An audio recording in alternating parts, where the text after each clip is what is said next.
Hello student, এলভিডিস study চ্যানেলের পক্ষ থেকে সবাইকে স্বাগত। 2025-এ প্রথম পর্যায়ক্রমিক মূল্যায়নপত্র।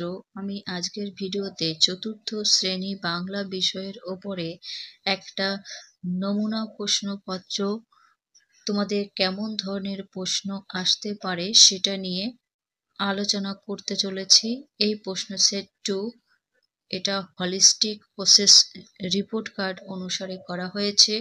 তোমাদের এই পরীক্ষায় থাকছে 20 নাম্বার এবং সময় থাকছে 40 মিনিট। এখানে তোমাদের নাম লিখতে হবে, রোল নাম্বার এবং বিদ্যালয়ের নাম লিখবে। ফার্স্টে কি রয়েছে, বন্ধনীর সঠিক উত্তরের ঘরে কি করতে হবে, টিক চিহ্ন দাগ দিতে হবে। এখানে ক্ষোভ থাকবে, ক্ষোভগুলোতে তোমাদের যেটা সঠিক হবে রাইট চিহ্ন দিতে হবে। আমি ফার্স্টেরটা ক্ষোভ দিয়েছি, পরেরগুলো দিইনি। কয় কি আছে, সবার আমি ছাত্র কবিতায় কবিকে মধুর কথা বলতে শেখালো। এখানে অ্যান্সার কি হবে, নদী। ক্ষয়ে আমি ঘাস খাই, এই কথাটি ছাগল ছানাকে বলেছিল ষাঁড় না বাঘ না শিয়াল, তাহলে উত্তর হবে কিন্তু শিয়াল। তারপরে গয়ে কি রয়েছে, তত্ত্বচান গাছে চড়ার নিমন্ত্রণ করেছিল কাকে, বন্ধুকে। ঘয়ে লেখিকার জেঠমশাইয়ের গলার আওয়াজ হলো গম্ভীর। এখানে দুটো টিক চিহ্ন হয়ে গেছে, এটা কিন্তু কাটা হবে, সঠিক হবে গম্ভীর। 2-এর দাগে দেখব কি রয়েছে, শব্দার্থ লেখো। এখানে কিন্তু দুটি করতে হবে, তার জন্য থাকছে 2 নাম্বার। কয়ে রয়েছে মজবুত, তাহলে মজবুতের শব্দার্থ হবে শক্ত। ক্ষয়ে অনিষ্ট, তাহলে হবে খারাপ। গয়ে দুয়ার হবে দরজা। ঘয়ে বাগিচা হবে বাগান। 3-এ বিপরীত শব্দ লেখো, এখানেও দুটি করতে হবে, তার জন্য কিন্তু 2 নাম্বার থাকছে। কি আছে, কয়ে আলো, আলোর বিপরীত শব্দ অন্ধকার। ক্ষয়ে কঠিন সহজ। গয়ে সুবিধা অসুবিধা, আর ঘয়ে রয়েছে দুষ্টু, হবে শিষ্ট। 4-এর দাগে বাক্য রচনা করো। এখানে একটা করতে হবে রঙিন অথবা ভোজন দিয়ে।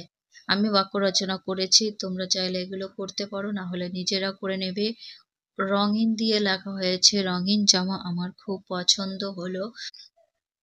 বনভোজন দিয়ে, আমরা ডিসেম্বর মাসে বনভোজনে গিয়েছিলাম। 5-এ কি রয়েছে, বর্ণ বিশ্লেষণ করো। এখানে কিন্তু 2 নম্বর থাকছে।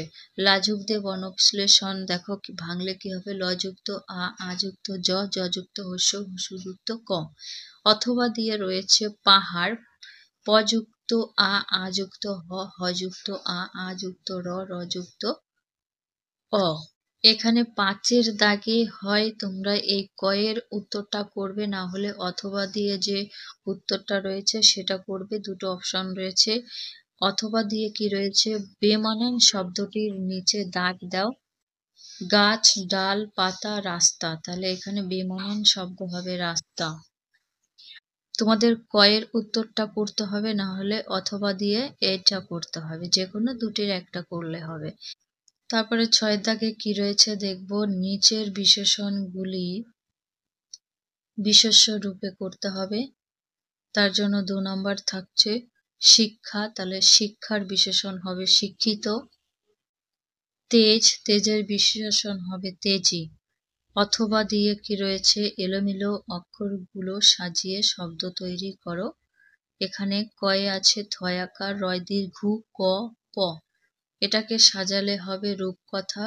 ক্ষয়ে নয়াকার, গ, ল, ছয়াকার, ছয়াকার হবে ছাগল ছানা। 7-এর দাগে তারপরে রয়েছে যে কোনো দুটি প্রশ্নের উত্তর দাও। এখানে থাকছে 2 নম্বর বরাদ্দ। 7-এর দাগে যে কোনো দুটি প্রশ্নের উত্তর দাও, এখানে 3 নাম্বার করে থাকছে। কয়ের দাগে দেখব, ছাগল ছানা কার সঙ্গে কেন বনে গিয়েছিল, দারোয়ানের ঘর থেকে তত্ত্বচান কি সংগ্রহ করেছিল। তাহলে ছাগল ছানা কার সঙ্গে কেন বন গিয়েছিল, উত্তর কি হবে, নরহরি দাস গল্পে ছাগল ছানা ষাঁড়ের সঙ্গে বনে গিয়েছিল ভালো ঘাস খাওয়ার জন্য। তারপরে দ্বিতীয়টার প্রশ্নের উত্তর কি হবে, তত্ত্বচান দারোয়ানের ঘর থেকে একটা মই সংগ্রহ করেছিল। ক্ষয়ের দাগে কি রয়েছে, ক্ষয়ে রয়েছে লুসাই পাহাড়ের বনে কতক্ষণ অবধি সূর্য দেখা যায় না। তাহলে ফার্স্টের উত্তরটা কি হবে? লুসাই পাহাড়ের বনে বেলা ৯টা ১০টার আগে আর সূর্য দেখা যায় না। তারপরে মালগাড়ির চলাকে কবিতায় কার সঙ্গে তুলনা করা হয়েছে? উত্তর, মালগাড়ির চলাকে কবি নদীর ভাটার সঙ্গে তুলনা করেছেন। নেক্সট, গয়ে দু চাকার দুনিয়া গল্পে গভীর রাতে বাঘ লেখকের বাংলোতে এসে কি করেছিল? দোতলা পুতুল ঘর কে সুন্দর করে সাজিয়ে দিয়েছিল? তাহলে দু চাকার দুনিয়া গল্পে গভীর রাতে বাঘ লেখকের বাংলোতে এসে আক্রমণ করেছিল। তারপরের উত্তরটা, লেখিকার মা তার দোতলার পুতুল ঘর সুন্দর করে সাজিয়ে দিয়েছিল। এই ছিল তোমাদের চতুর্থ শ্রেণী বাংলা বিষয়ের প্রশ্নপত্রের নমুনা। তোমরা এগুলো বাড়িতে পড়তে পারো। আশা করি এখান থেকে তোমরা কমন পেয়ে যাবে।